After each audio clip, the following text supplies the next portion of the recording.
Hello guys, मेरा नाम बालकृष्ण श्रीवास्तव है and welcome to code with BK. So इस वीडियो में हम एक पाइथन प्रोग्राम लिखेंगे to count the number of digits in an integer n। और ये प्रोग्राम उनके लिए भी काम आएगा जो सीबीएसई बोर्ड के क्लास 11 क्लास 12 के कंप्यूटर साइंस स्टूडेंट्स हैं और आगे जाकर अपना बोर्ड का पेपर देंगे।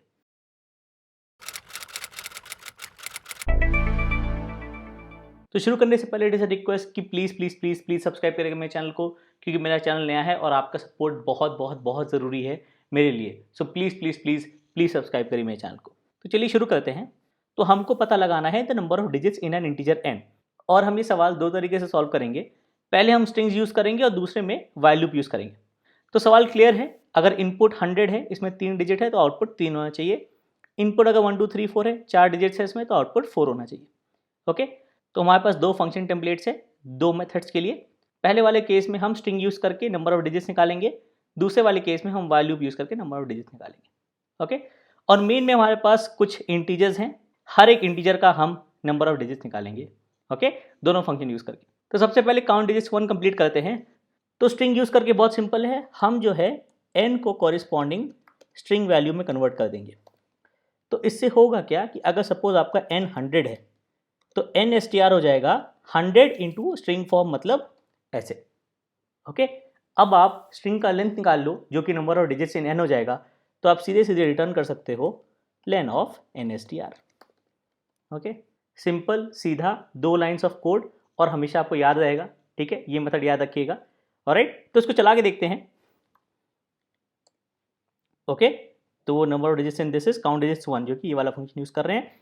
100 में 3, 23 में 2, 4 में 1, 19 में 2, 1 2 3 4 5 में 5, 98 में 2, 35 351 में 3, 1 में 1, 0 में 1, 8 8 7 6 4 3 2 में 7, 1583 में 4। ओके, जो कि सही है। ऑलराइट, सिंपल सीधा मेथड, याद रखने के लिए इजी, याद रखिएगा और आप इसको हमेशा यूज़ कर सकते हैं। आगे जब आप कॉम्पिटिटिव कोडिंग करें या प्रॉब्लम सॉल्विंग करें, सीधा मेथड है, याद रख सकते हैं।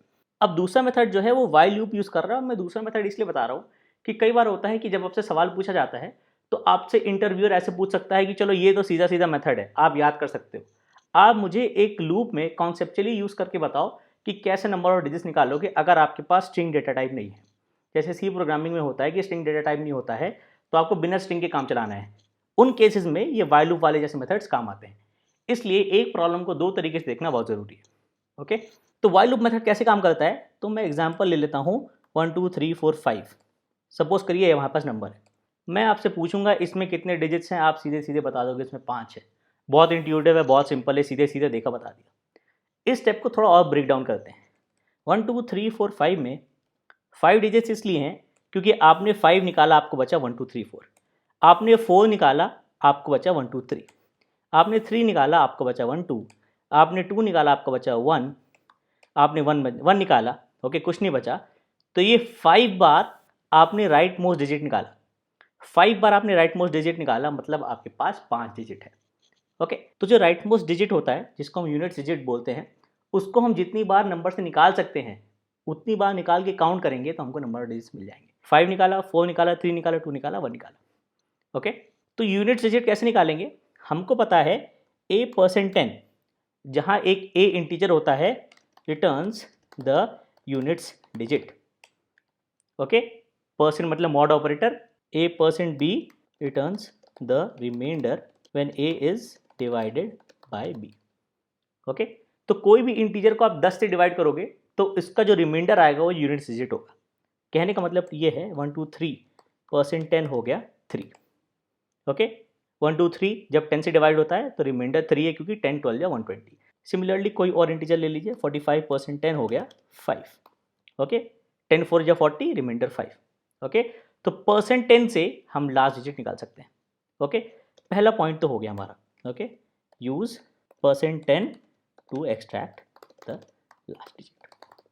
ओके, तो हमने लास्ट डिजिट एक्सट्रैक्ट किया है, उसको हटाया नहीं है। कहने का मतलब ये है 1 2 3 %10 जब हम कर रहे हैं तो हमको 3 तो मिल गया, लेकिन 3 1 2 3 से हटा नहीं। ओके, 3 1 2 3 से हटा के हमको अगर 1 2 3 से 12 चाहिए, ये 3 हटाना है, तो हम बोलेंगे a/10। a integer division by 10 ये यूनिट डिजिट हटा देगा। कहने का मतलब ये 1 2 3/10 करेंगे, ये इंटीजर डिवीजन है, मतलब इंटीजर बाय इंटीजर है। इस केस में सिर्फ हमको क्वोशंट मिलता है, हमको रिमाइंडर लूज हो जाता है, तो क्वोशंट होगा 12। तो 1 2 3 को आप 10 से डिवाइड करोगे, आपको मिलेगा 10, मतलब आपने 3 को लूज़ कर लिया। सिमिलरली 45 बाय 10 करोगे तो आपको मिलेगा 4, 10 4 जा 40, क्वेश्चन 4 है, आपको 5 लूज हो गया। ओके, तो बाय 10 करके हम remove the units digit. Alright, तो सपोज करिए हमारे पास 1 2 3 4 5 था, 1 2 3 4 5 था, ठीक है, आपने बाय 10 किया, आपको मिला 1 2 3 4, 1 2 3 4 को बाय 10 किया, आपको मिला 1 2 3, 1 2 3 को बाय 10 किया, आपको मिला 1 2, 1 2 को बाय 10 किया, आपको मिला 1, और जब आप 1 को बाय 10 करोगे तो आपको मिलेगा 0, क्योंकि ये इंटीजर डिवीजन है, इसमें सिर्फ क्वोशिएंट मिलता है। 1 डिवाइडेड बाय 10 आपको क्वोशिएंट 0 देगा, क्योंकि 10 इंटू 0 प्लस 1 होगा 1।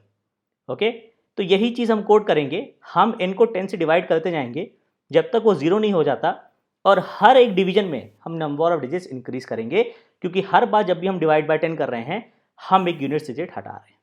ओके, तो नम डिजिट्स हो गया 0।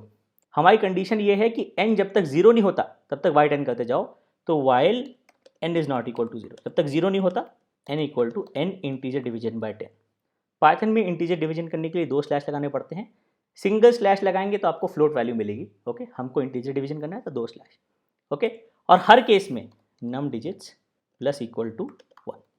ओके, तो आप डिजिट निकालना है तो आप ऐसे कर सकते हो n%10, लेकिन हमको डिजिट का कोई काम नहीं है। ओके, तो ये हटा देता हूँ। %10 वाला कॉन्सेप्ट आपको इसलिए बताया ताकि आप ये समझ पाए कि नंबर ऑफ डिजिट्स निकालने के लिए हम यूनिट डिजिट बार बार निकालते हैं। ओके, ये हो गया, और फाइनली हम रिटर्न कर देंगे नम डिजिट्स। जब तक n 0 नहीं होता, जब तक n 0 नहीं होता, n को 10 से डिवाइड करो और नंबर ऑफ डिजिट्स बढ़ा दो, finally number of digits return कर दो। ओके, चला के देखते हैं अब केस 2 के लिए। ओके, तो 100 में 3 है, सही है, 23 में 2 है, सही है, 4 में 1 है, 19 में 2 है, 1 2 3 4 5 में 5 है, 98 में 2 है, 351 में 3, 1 में 1 है, 0 में 0 आ रहा है। 0 एक नंबर है जिसमें सिंगल डिजिट है।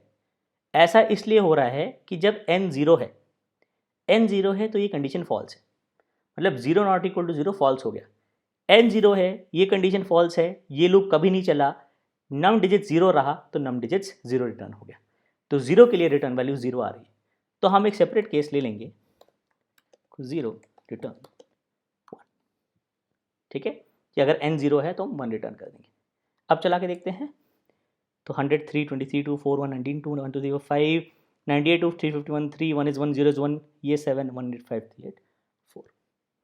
ऑलराइट, ओके, और इसमें हम देखिए स्ट्रिंग यूज़ नहीं कर रहे हैं, तो आप ये सिमिलर आइडिया किसी भी और प्रोग्रामिंग लैंग्वेज में जिसमें स्ट्रिंग नहीं है उसमें भी यूज़ कर सकते हैं। इन सब को साथ में चला के देख लेते हैं, 1 और 2 \n, ताकि एक लाइन 2 केसेस के बीच में आ जाए। Okay, okay, 4 7 1 1 3 2 5 2 1 2 3। ओके, सही है। एक लास्ट चीज़ बता देता हूँ कि अगर आपके पास नेगेटिव वैल्यूज़ हैं -1 -100 -23 -876, तो क्या करिए, if n is less than 0, ठीक है, इस केस में जिसमें आप इंटीजर को स्ट्रिंग में कन्वर्ट कर रहे हैं, आप कह दीजिए n equal to -1 into n। Okay, n को पॉजिटिव कर दीजिए और फिर जो है नंबर ऑफ डिजिट्स निकाल लीजिए। ओके, माइनस साइन काउंट नहीं होगा, नंबर ऑफ डिजिट्स काउंट हो जाएंगे।